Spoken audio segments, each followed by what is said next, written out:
구조조정, 승진시험, 여기저기 기죽는 일들 뿐이다. 그러던 어느 날 아내는 출근하는 나를 부르더니 이야기한다. 여보, 오늘 친구들 만난다면서요. 당신 용돈 두둑하게 넣었어요. 그러니까 친구들 만나더라도 절대 기죽지 마세요. 집안일은 해도 해도 끝이 없고 아이와 신랑이라 하다 보면 하루가 눈 깜짝할 새에 지나가 버린다. 도대체 나의 봄날은 어디로 사라져버렸단 말인가. 그러던 어느 주말 남편이 이렇게 얘기한다. 여보야, 오늘 집안일 내가 다 할 테니까 밖에서 놀다 와. 네, 안녕하세요. 라디오 합법여행의 표인봉입니다. 반갑습니다. 이지입니다. 역시 사람을 행복하게 만드는 건 단순히 금전적인 부분이나 명예로운 일만은 아니라는 생각이 들어요. 그래요. 네. 결국 사랑의 마음을 전달하는 것은 이 말 한마디일 텐데요. 라디오 화법 여행 함께 하시면서 오늘도 말 한마디의 소중함 찾아보시길 바랍니다. 네, 라디오 합법여행의 길잡이 경인교대 박인기 교수님. 안녕하세요. 네, 안녕하십니까. 박인기입니다. 네. 저희가 계속해서 대립과 갈등에 관련한 화법에 대해서 얘기 나눠보고 있는데요. 프로그램 시작하면서 잠깐 나눠본 얘기가 정말 오랜만에 들어보는 친화의 화법이라고 할 수 있겠죠, 교수님? 그래요. 예. 갈등의 화법의 반대가 친화의 화법이죠. 네. 이게 이제 어떤 의미가 있는가. 그 말이 시된다는 이야기를 우리가 여러 번 이 프로그램에서 이야기했는데 예. 네. 내가 친화하려는 화법을 쓰면 그 화법 자체가 씨가 돼가지고 나 자신이 긍정적이고 따뜻한 사람으로 변해갑니다. 그게 참 묘한 힘이죠. 말의 힘인데. 그렇게 되고 물론 이제 남과의 아주 관계를 잘 원활하게 만든다는 그런 기능적인 측면이 있고 또 이 말뿐 아니라 다 마찬가지인데 남을 위해서 한다는 일들이 알고 보면 다 그게 나중에 나를 위하는 걸로 다 되돌아오게 돼 있어요. 네. 그 점이 아주 열매를 재밌는 맺는 건데요. 거죠. 그렇습니다. 예. 그래서 이건 남을 위해서 내가 손해 보는 거야 이렇게 말하지만은 나중에 이게 나를 위하는 걸로 다 돌아오게 돼 있습니다. 네. 그래서 친화의 화법 중요하죠. 네. 그래요. 자, 이 시간에는 어떤 주제로 얘기를 나눠볼까요? 그 시어머니하고 며느리하고의 갈등 문제입니다. 우리 옛말에 고부간의 갈등은 하늘이 내신다. 시어머니 용심은 하늘이 만들어주는 거다. 이렇게 그 어쩔 수 없는 걸로 이렇게 인식하는 그런 말들이 있습니다만은 예. 그러나 이게 또 우리의 삶이니까 우리가 슬기롭게 잘 이겨나가야 될 것 같아요. 예. 네. 고부간의 갈등 이거 봅니다. 네. 고부간의 갈등. 고부간의 갈등은 사실 거창하게 얘기하자면은 네. 개인적인 갈등을 넘어서 사회적인 해결 방안까지도 여기저기서 모색되고 있다. 맞아요. 네, 이렇게 표현할 수가 있는데, 네. 뭐 노후의 여가 생활 문제도 거론이 되고 있고요. 사실 현대적인 의미의 경로 효친 사상을 교육하는 단체도 요즘 늘고 있다 그래요. 네. 아무튼 건강한 고부관계의 모습을 제시해야 한다는 각계의 노력이 정말 활발히 진행되고 있는 현실이죠. 네. 예. 이 시간도 그런 의미에서 마련된 시간일 텐데요. 우선 여러분들의 이야기를 들어볼게요. 고부간의 갈등, 이런 말 한마디로 상처를 받는다고 합니다. 시어머니들의 그 공통된 점은 뭐냐 하면 부부간에 싸울 때 아들이 잘못했어도 무조건 자기 아들 편만 들고 아들이 잘했다고 그랬을 때는 정말 기분 나쁘고 너무 속상해요. 제가요, 결혼한 지 지금 한 3년째 됐는데, 결혼하고 나서도 시어머니가 이제 그쪽 집안은 다 크니까 저한테 이제 가끔씩 그런 말을 하세요. 아유, 너는 그렇게 작아가지고 옷이 맞는 게 있니? 그리고 어머니 무슨 바바리 코트나 이런 거 입어보라고 주시면서, 아유, 그거 맞겠니? 이런 식으로 말씀을 하시는데, 마음에 상처가 되는 것 같아요. 우리 어머니가 결혼할 때는 안 그랬는데 결혼하고 나니까 우리 아들 살 빠졌더라 그러시대요. 오랜만에 어머님이 오셔서 냉장고 열어보시고 냉장고가 뭐 들은 게 없다. 뭐 찬조아범은 아침은 먹여 보내니? 뭐 빵은 싫어한다. 뭐 그렇게 말씀하실 때요. 참 그렇죠. 오늘은 진짜 고부간의 갈등 가운데서 일단 며느리의 입장에서 갈등이 어떤 것들이 생기나 좀 알아볼 텐데 여러 가지 네. 얘기가 나왔어요. 그렇죠. 네. 공감이 가시나요, 표인봉 씨는? 네, 참 그렇죠. 네.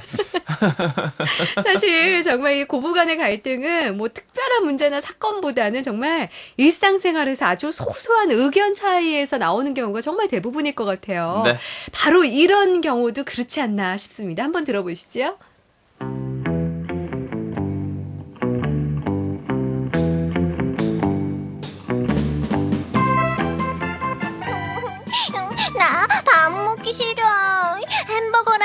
피자랑 치킨 사줘. 맨날 인스턴트 음식만 먹으면 어떡하니? 아, 싫단 말이야. 햄버거랑 피자 먹고 싶어. 얘가 좀 맞아야 밥을 먹지. 왜 그러냐? 할머니, 나 햄버거 사줘. 아이고 그래 우리 애기. 할미가 업어줄 테니까 햄버거 먹으러 가자. 어머님 안 돼요. 얘 점심도 햄버거 먹었다고요. 얘가 먹고 싶다는 거 먹이지. 왜 그러냐?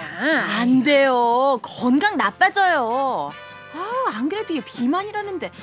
비만은 무슨 비만이냐? 못 먹고 삐쩍 마른 거보다 낫지. 자, 우리 애기 할미한테 어부바 햄버거 먹으러 가자. 어머님 왜 자꾸 업지 마세요. 5살이나 됐는데 자꾸 업어달라고 하잖아요. 버릇돼서. 아니 얘가 사사건건 너 도대체 왜 그러냐? 응? 어머님 얘 제 딸이에요. 뭐? 제 방식대로 키우고 싶다고요. 먹는 것도 규칙적으로 영양가 있는 것만 먹이고 싶고요. 얘 버릇도 고치고 싶어요. 아니 아이 기르는 엄마 말도 좀 존중해 주셔야 되는 거 아니에요? 아니 네 딸도 되지만 얘가 남의 손녀냐? 내 손녀지. 애 키운 거 유난 떨고 없다. 응? 넌 너무 까탈스러워. 제가 뭘요? 제가 뭐요? 네. 육아 문제로 인한 고부간의 갈등, 싹이 텄습니다. 흔히 볼 수 있는 집안에서의 그래요. 그런 한 장면이지 않나 싶어요. 네. 특히 육아 네. 때문에 더 많이들 그러실 거예요, 진짜. 예. 비교적 그 이야기를 순탄하게 대화를 나누다가 이제 긴장이 고조되는 데가 어머님 이게 제 딸이에요. 제 방식대로 키우고 싶어요 해서 아주 자기 의견을 다르게 이렇게 좀 부드럽게 감싸지 않고 바로 이렇게 내는 장면에서 이제 구경하는 사람들이 좀 긴장감을 느끼게 되죠. 예. 이게 뭐 며느리가 그 틀린 말을 하고 있는 건 아닙니다. 내용 자체는. 그런데 이제 어머니 기분을 조금 생각해 가면서 조금 부드럽게 포장을 하거나 싸서 전달하는 방식으로 갔더라면은 이게 이제 손녀딸을 키우는 문제 떠나서 이제 기분이 나빠진 거거든요. 그렇죠. 그래서 기분을 조금 덜 상하게 하면서 이런 그 의도를 좀 전할 방식이 없겠는가 그걸 좀 생각해야 되겠고 예. 이런 일은 일단은 좀 요 장면 자체에서 바로 해결하려고 하지 말고 일단은 겪고 난 뒤에 다르게 좀 차분하게 분위기가 됐을 때 이야기를 한다든지 그렇게 접근하는 게 좋을 것 같아요. 이렇게 상해 놓으면 이제 앞으로는 정상적인 대화가 잘 안 되거든요. 그렇죠. 예, 그렇습니다. 근데 고부간의 갈등은 일단 한번 생기게 되면 잘 풀 수가 없잖아요. 예. 또 아무리 잘한다고 노력을 해도 정말 조그마한 일에 섭섭해하고 오해가 생기는 게 또 바로 고부사일 것 같은데 왜 그럴 수밖에 없을까요, 진짜? 그래서 이게 이제 뭐 우리가 논리를 강조하고 합리성을 강조하는데 논리만 가지고 안 되는 일들도 많아요. 사람 일들 중에는. 네. 이제 아까 그 우리 옛말에 시어머니 용심이라는 게 심술을 말하는 거거든요. 네.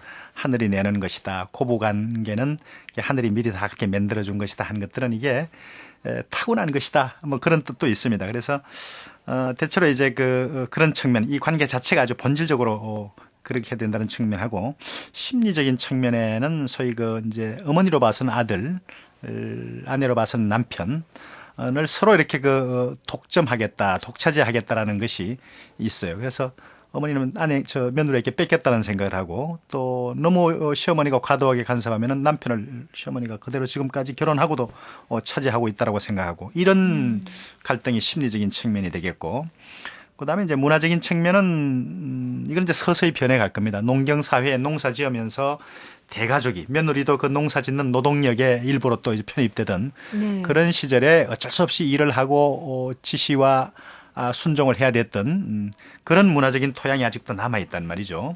그다음에 사회적인 측면에 이제 경제권을 누가 지느냐 또 늙어서 돈 없게 된 부모를 어떻게 복양하느냐 하는 가치관 때문에 달라지는 그런 측면들인데 어쨌든 이런 갈등이 뭐 완전히 없기는 힘들다. 예. 그걸 인정하고 들어가는 거가 오히려 문제를 해결하는 데 좋을 것 같아요. 그래서 내가 논리적으로 합리적으로 100% 해결하겠다. 이런 방식은 뭐 용기는 좋은데 자칫 무모하게 되기 쉽죠. 이런 갈등이란 원래 있는 법인데 차근차근 풀어보겠다. 이 자세가 좋을 것 같아요. 네. 며느리 입장에서 볼 적에 이 고부간의 갈등이라는 게 어느 한쪽이 불만이 없어진다고 해서 근본적인 해결이 될 것 같지는 않아요. 그래요. 그리고 그쵸? 주로 이제 친구들 만나서 결혼한 친구들끼리 얘기를 많이 하다 보면 그 서로 성격 차 때문에 시어머니하고 예, 며느리하고. 시어머님하고 뭐 예를 들면은 시어머님이 좀 질투를 많이 하시는 편에 아들을 뺏겼다는 약간 그러면서 뭐 이렇게 간의 일을 같이 해야 되는 경우였는데요. 제 친구 같은 경우에는 예. 봉투를 막 이렇게 포장을 해야 되는 거래요. 예, 예. 네. 그러면은 아무래도 며느리가 좀 빠를 거 아니에요. 네, 그러면 어머 얘는 젊은 애여서 그래도 빠르긴 빠르구나 하면서 계속 그걸 경쟁을 붙이셔가지고 일을 남보다 더 해야 된다고 네. 그런 경우도 있고 성격 때문에 빚어지는 일들이 많더라고요. 그래요. 시어머니가 뭐 시어머니의 어떤 그 방식에 대처하는 게 절대 정답이 있는 건 아니고 그 시어머니가 가지고 있는 개성, 스타일, 그다음에 어떤 취향 이런 것들에 예. 이제 맞춰야 되겠죠. 대체로 아주 권위주의적인 형이 있습니다. 그러니까 어른으로서 탁 무게를 잡고 확실하게 이렇게 이제 뭡니까 저 가르치려고 하는 경향 예. 그런 네. 형이 있고 그다음에 이제 아들을 아까도 말했지만 사이에도 그렇게 며느리하고 계속 질투 관계, 경쟁 관계를 유지하려는 그런 형도 있고 그다음에 뭐 그런 거하고 중복이 됩니다만은 그 며느리 일에 아주 작은 것까지 간섭을 하시려는 이분들은 이제 자기 자신의 경험이 특별하다고 생각하시는 분들이죠. 예. 그런 분들이 있고 또 이렇게 막 끊임없이 이렇게 험담.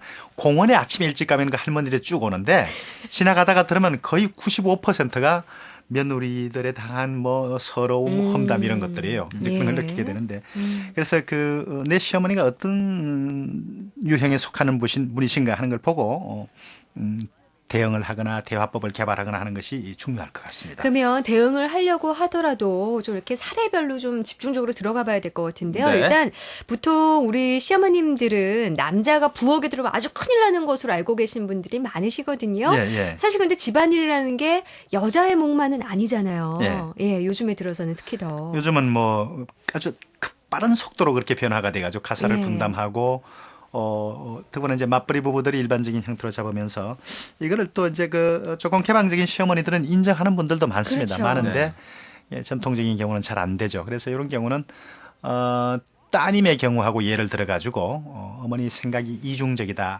아들한테 대해서는 보수적이고 딸에 대해서는 또 그쪽 편으로 이해를 하고 그래서 사위 부엌에 들어오시는 거는 괜찮다고 생각하시고 아들 부엌에 들어오는 건 안 된다고 생각하시는 거를 아주 돌려서 이렇게 내가 이렇게 잣대가 어긋난 기준을 가지고 있구나 하는 것을 깨닫게 해드리는 거라든지 예. 또 다른 집에 예를 들어드리는 거라든지 해서 서서히 좀 고쳐갈 수 있도록 그렇게 해드리는 게 좋겠죠. 네. 맞아요. 정말 예를 잘 들어주셨는데 예. 사위가 부엌에 들어가는 건 서구적인 웨스턴 스타일이야. 그렇죠. 이렇게 하시고 예. 아들이 들어가면 뭐 떨어진다고.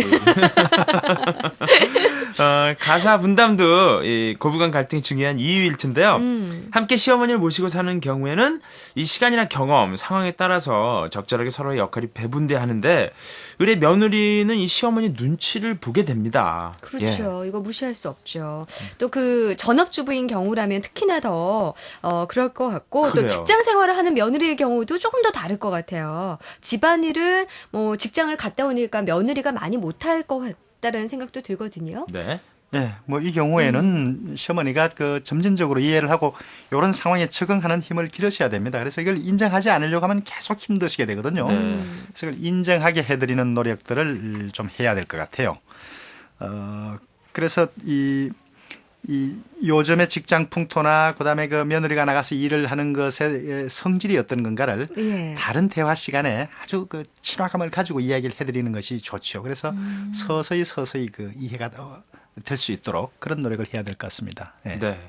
그 이제 부부간에 문제가 생깁니다. 예. 생길 적에 시어머니께서 무조건 아들 편만 드는 거예요.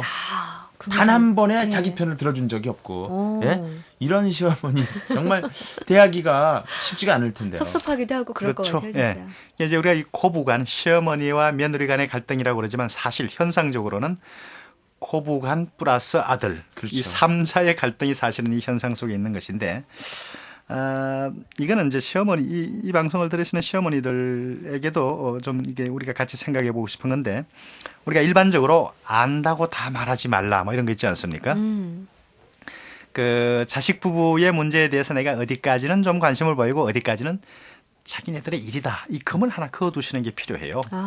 전천후로 모든 걸 다 관여하시려고 그러면은 이를 돕는 게 아니라 나중에 이상한 모양이 되는 거죠. 예. 그래서 때로는 또 이제 끼어들 영역이 아니면은 알지만은 모르시는 척하고 넘어가는 것. 이게 어른 노릇 중에 대단히 중요한 겁니다.